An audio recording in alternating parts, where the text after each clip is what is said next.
How to park safely. Parallel parking tips. Hello friends, welcome to Car Learner. Today, we'll learn some parallel parking tips. So let's start our video. Tip 1, understand your car parameters. Look for the spot that has 1.5 times the length of your car's length. It gives you enough space to get in, otherwise, it would be difficult for a beginner. Tip 2, pull forward. Pull beside the car you want to park behind. For beginners, it would be better to pull alongside the car ahead of that car for more comfort. Tip 3, keep an eye on your surroundings.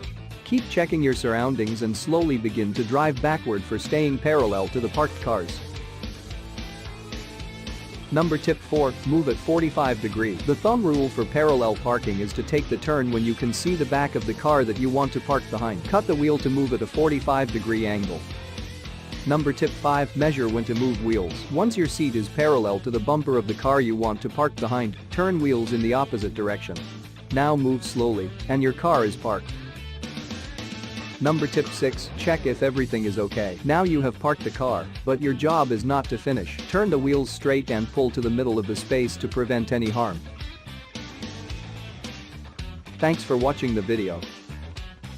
For more details, follow www.carlearner.com.